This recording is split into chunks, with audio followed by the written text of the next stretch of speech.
Hello, everyone. My name is Eddie Perez. I am Climate Coordinator for the Climate Reality Project.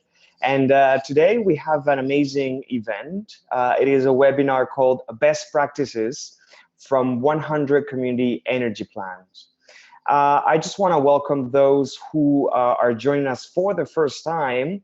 This is a series of events happening within the structure and the vision of the Community Climate Hub initiative that have been going on for a couple of weeks now.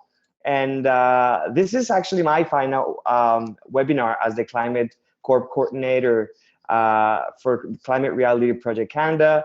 It has been a pleasure for me to work in this organization for the past year with Matthew, but we have Emily Campbell-Renaud who will be joining the team, and she's getting ready to do great things, just as Audrey, Matthew, I, and our friends interns have been doing for the past year.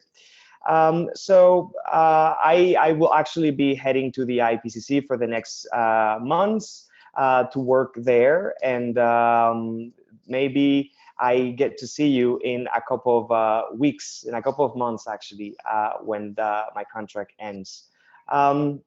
This webinar is actually the 5th in our spring series. You could see some in the upcoming events, that the link that we will be sending you in the next couple of minutes, and at the end in the minutes. And you can see the link on your screen if you're joining this webinar via video conference. I invite you to sign up for the upcoming webinars at climatehub.ca. And these webinars are meant to exchange best practices and tools that you can leverage in your own city to accelerate the transition to a low carbon economy. So what do we want to do today? Actually, we have the honor to have Dale Littlejohn, who is the Executive Director for the Community Energy Association of British Columbia. CEA is a non-profit society formed by energy providers, governments, and institutions to build capacity and accelerate climate action with local governments in BC. Dale assists local governments to build capacity and accelerate climate action by delivering education, developing guidance documents, and delivering consulting engagements in the areas of community energy planning, carbon neutral strategies, green economic developments, and district energy. So I'm just going to welcome Dale Littlejohn. He's going to join us for 50 minutes, and welcome, Dale. Thank you very much, Eddie. Great to be here. And let me just share my screen and make sure that works. So now hopefully you're seeing my front page of the presentation there. Yeah, my name's Dale Littlejohn, Executive Director with Community Energy Association. I'll say a few words about CEA and then get into some of the broad concepts around where things are at with climate and energy and communities across Canada, and then get into some specifics on how we can create change. So Community Energy Association does a bunch of different things. We've got a lot of guidance documents and resources under our Learn and Resources tabs in our website. Over 40 documents to help communities or those interested in communities actually move forward on climate and energy as much as they want to. We also do a whole bunch of other stuff. We accelerate climate action with people and projects at the local level. Now, with that, we've done about 65 community energy mission plans in BC and Yukon. That's about half the ones in BC and about a quarter of the community energy plans across Canada.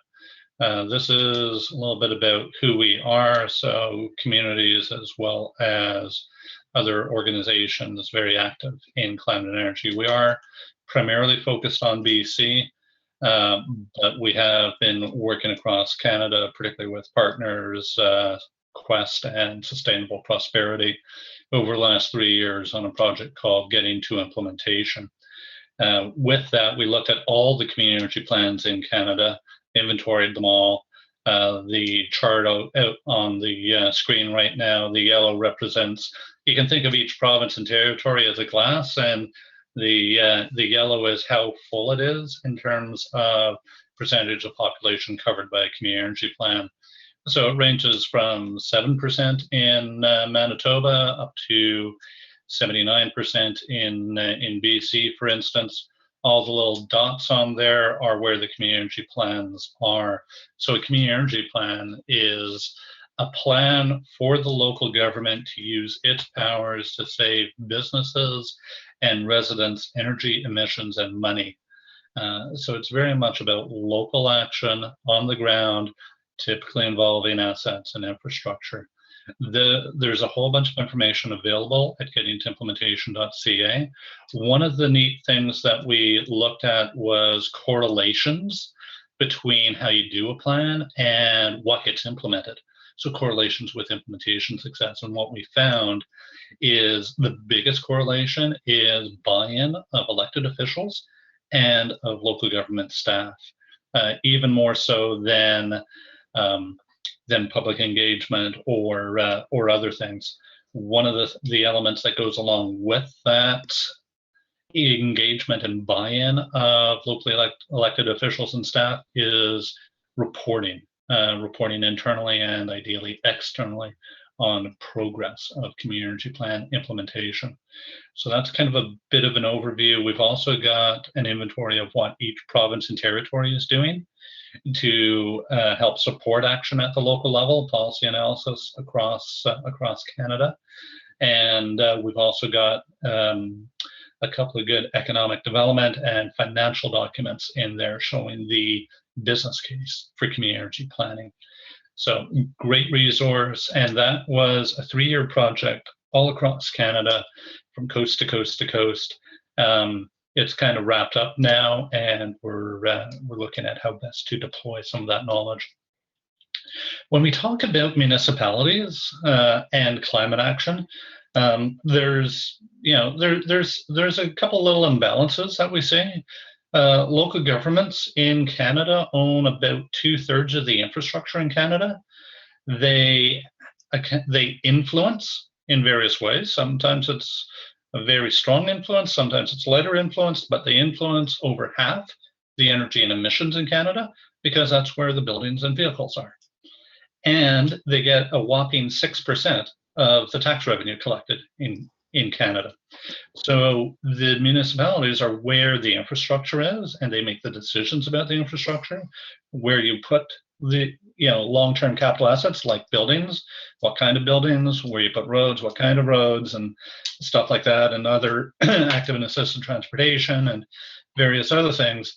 The infrastructure drives what the emissions are going to be, but they only get about 6% of the total revenue. So that's why the feds and provinces have to provide some funding to local governments for this infrastructure to drive that change, to set up the conditions so that residents and businesses can save energy, emissions, and money, and also be more comfortable at the same time. So if you're an individual thinking, well, gee, it'd be great to do more climate-y stuff in our community, we've got some suggestions on how you approach that. First, it's good to know where you're starting, or where your community is starting. If your community already has a community energy plan and is well on the way to implementation, that's a different conversation than saying, hey, this is something we might want to think about. It's more getting into some of the specific topic areas and stuff like that and providing overall support for the plan. So there's different stages. Does the community have an inventory of how much energy and emissions is being used in buildings and transportation and waste? Do they have a target, a reduction target? Do they have a plan? Are they implementing it, and are they reporting on it? And you can often find that out by Googling around on the municipal website, and or the Federation of Canadian Municipalities has a program called Partners for Climate Protection, which communities can sign up to to demonstrate their commitment to doing something around climate action and also report on what stage they're at. So that's a really great resource to see if your community is a member of the PCP program. If you're Googling it, Google FCM PCP, not just PCP, you get something different. And so that's a great resource to figure out where your community is at. The other thing is, do a little bit of research online, or you may already intuitively know this, but the opportunities that are available to a local government to significantly influence energy emissions kind of depend on its size a little bit, but also more importantly, its growth rate. If you're in a community that's shrinking or stable, growing at less than 1% a year, there's only so much that, some of the big levers at some of the bigger, more fast growing communities, there's only so much that's going to do for you. Things like where you put buildings and that, if you're growing at under 1% a year, what you've got in 2050 is pretty much what you got now. So you're not going to grow your way out of the problem, and so you need some other strategies. So knowing what stage you're at, knowing what population growth rate you're at, and also having a bit of a sense as to what electricity looks like in your province or territory, because that varies a lot across Canada, and that also impacts what activities are going to save emissions. It's always good to save electricity. It's saving costs, and we're also going to need that electricity to power the fleet in the future. But in Quebec, BC, and Manitoba, if you're saving electricity, you're not really saving a whole lot of greenhouse gas emissions. But it's still a good thing to do. But just to be clear around, what electricity looks like in your jurisdiction, if your community is growing, and what stage it's at. So a little bit of research so that you can have an informed conversation with staff, with elected officials, and with other supporters. So this is another way of thinking about what a municipality can do. The federal government tends to set national standards. They've got a lot of taxation authority, they've got a lot of funding potential, and they also do international commitments. Where things kind of shift a little bit is provinces have the constitutional authority for both energy and municipalities. So provinces and territories are really key players in this stuff, because they can institute things like carbon taxes. They set what powers local governments have. So whether local governments can require energy efficiency beyond base building code and things like that. BC is starting to do that with something called step code that allows local governments to require more energy efficient buildings. Provinces usually like to control things like building code and stuff like that.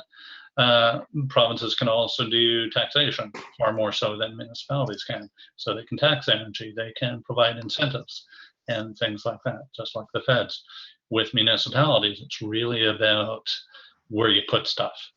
So the land use, local infrastructure, so roads, active and assisted transportation, district energy systems, various other things, as well as waste management, of course, and organics diversion. So there's some things that municipalities can do and can't do. So just it may not be all that productive to go into a community and ask them to tax energy, because it's not within their authority to do something like that. They can talk to the province about it, but that's probably a longer conversation. So just be clear on what a municipality can do, and ask them to do stuff that they actually can do. And what they can do is really related to buildings, transportation, and waste. So they can do policy stuff, they can do financial stuff a little bit. They can also do a lot of regulation and overall process stuff for some of these things to help encourage and or require or enable things to happen in buildings, transportation, and waste. So, what would a community do around buildings? Typically with buildings, you start with reducing demand, so make the building more efficient to begin with.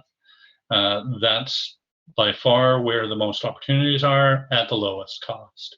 Then we're using waste heat, renewable heat, and then finally, the bright shiny object of renewable electricity, which is where a lot of folks often start. But if you're looking at driving local economic development, reducing demand, building energy efficiency retrofits, and by the way, building energy efficiency retrofits has a great acronym that everybody can get behind, BEER, also a tasty beverage. So that's buildings on transportation. Again, very similar reduced trip distance. So that's about where you put stuff. So put buildings where buildings already are. Mode shifting, so shifting out of single occupant gas vehicles into various other things like cycling, walking, public transit and stuff, vehicle efficiency, and finally fuel. So reduce, reduce, reduce, electrify what's left. The bottom two are more applicable to urban areas or communities growing quickly to deploy that type of infrastructure change. Again, that trip distance one is really important. It's probably the biggest lever that fast-growing communities have, is where you put new buildings. It also makes a ton of sense for cost of their own infrastructure. However, if you're not growing quickly, there's only so many decisions around that you can make. So where are some of the acupuncture points in this? So points where a little bit of activity can release a lot of opportunity. One of the first ones, if your community isn't already doing it, is organics diversion. So getting food and yard waste out of the landfill stream, getting it into compost areas and stuff like that, or anaerobic digestion, and then pumping it into the natural gas lines as renewable natural gas. This can be done in a large urban area. It can also be done in smaller communities. It can be done in bare, aware ways. It can be done in windrows and things like that. So there's a lot of opportunity regardless of the size of the community for stuff like that. Down on the bottom, there's of course building energy efficiency retrofits, a guy spraying insulation into a home. And so, that building envelope, keeping the outside out and the inside in, tends to be where one of the biggest opportunity areas often is. In the middle, we see an electric vehicle. With smaller communities, this is one of the big opportunities to drive transportation emissions down. It's tough to get transit in highly distributed, low-density communities that are kind of spread out. So communities not terribly near to each other. Local, active transportation usually only gets you so much as well. So when you can't reduce, then you electrify what's left. We're doing that in southeastern BC in rural areas. This can be done in small communities. They can work out there. There's two kinds of electric vehicles, pure battery electric vehicles, as well as plug-in electric hybrids, where you've got a gas engine to act as a generator for the batteries for the highway. We're seeing people use these in winter settings, in rural settings. It can be done. The big one up top is smart growth, where you put stuff. So mixed use. It doesn't have to be big towers, but having commercial, residential, recreation close together, so people can walk and stuff rather than having to get on the bus. And then if they do have to move, bus and active and assisted transportation and things like that. So those tend to be the big areas. So how do you engage? Well, a few different opportunities. If you've got an opportunity to Google around on your community's website, identify staff who might be involved in climate action, tends to be in planning or engineering, places like that.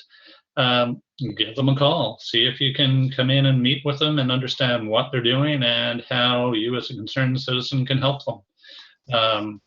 It depends on the community you're in. Some staff are more open to that than others, but if you find the staff that are keen on it, often they'll want to meet with you and find out what your interests are and how you can help them. Also, be a delegation to council. Most councils in in Canada will, you've got to fill in a form that's usually available online, but they'll usually let you speak for 10 minutes in front of council to express your concerns or opinions or perspectives on things. And that's a great opportunity to reinforce interest in climate and energy, as well as speak to issues that are coming before council for voting that are going to help climate and energy topics, and to let them know that there are people interested in climate and energy out there. It's also a possible opportunity to identify councillors who are interested in this and share your passion, who you can potentially follow up with later and collaborate with on how you can potentially move things forward. So there's opportunities to meet with staff, opportunities to act as a delegation to council, and then also opportunities to identify other folks around the community. We're finding that a lot of the local economic development offices are real interested in electric vehicles because they see the potential for tourists to stop and have a bite to eat or do a little shopping and stuff like that. The healthcare sector is often quite interested in the same kind of stuff that community energy folks are interested in, because it also helps them with health outcomes and stuff like that. And provinces talk about climate and energy, but they're actually quite scared about health and the costs of health.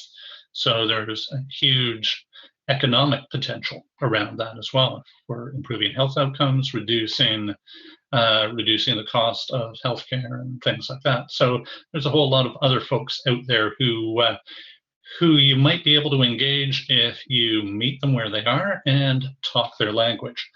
And so that's I ran overtime a little bit. I'm sorry about that, but that's my presentation. So I'll open it up to questions.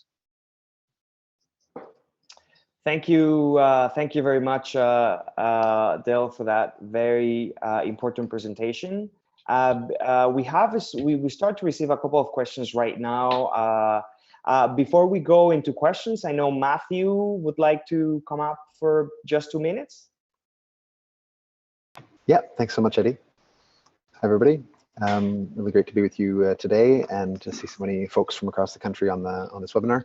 Just want to remind you that the webinars are recorded and available afterwards. So if you missed any of the previous ones or you can't make any of the future ones, you can always feel free to jump online, climatehub.ca, and that's where you'll find our webinar gallery.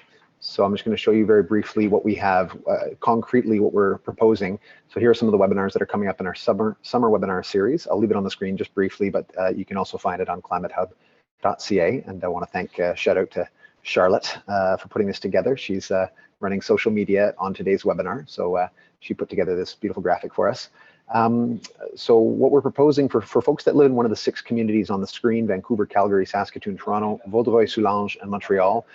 We're a pretty small team here, but we're proposing to really hold your hand and really help you move forward towards collaborating with your municipality. So if you're in one of those places, great.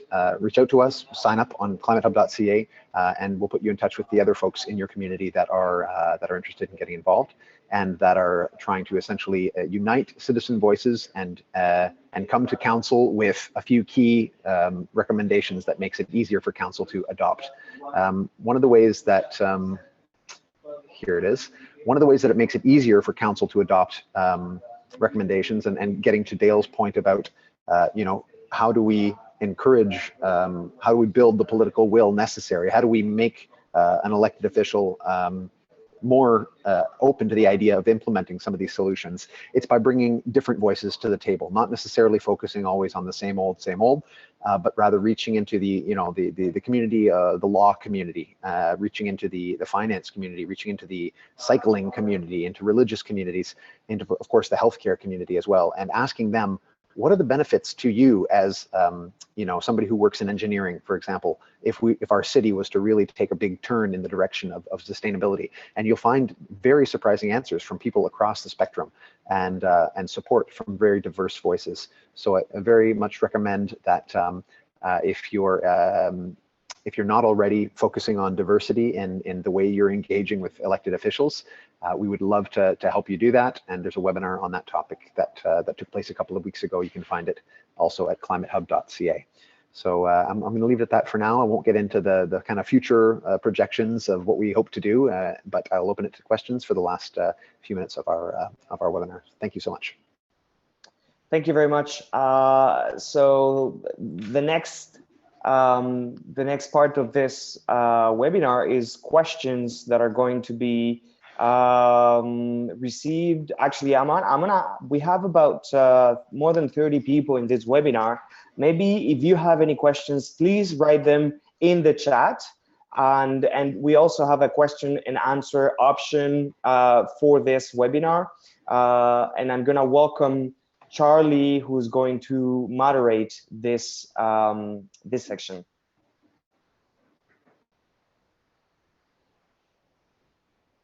Hi, thank you, Eddie. So I'm just gonna wait for some questions to come in. All right, I think we have two here below. You see them?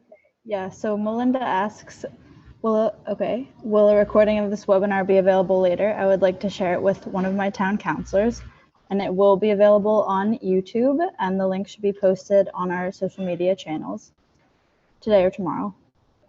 And so Suen asks,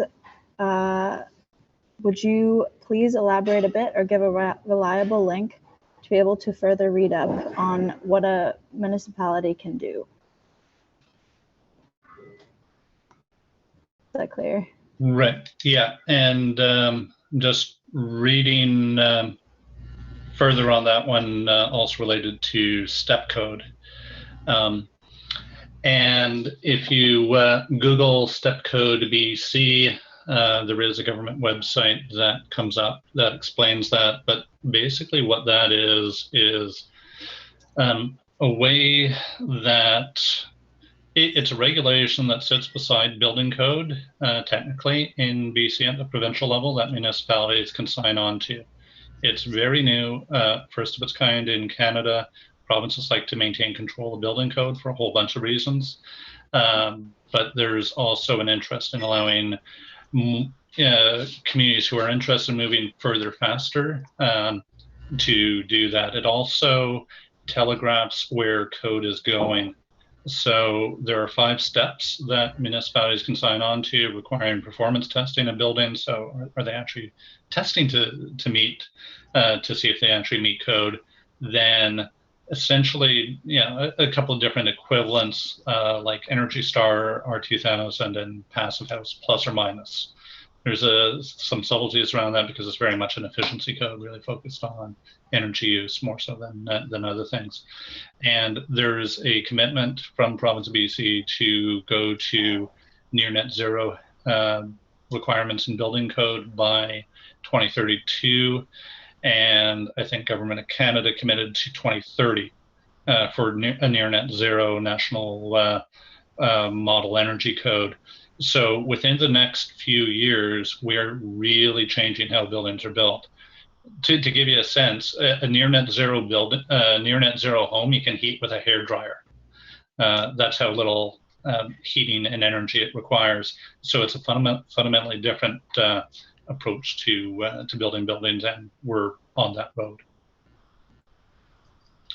And if you want other information on what communities can do, check out the Community Association website, Federation of Canadian Municipalities, Partners for Climate Protection website. They've got some great examples and some process there.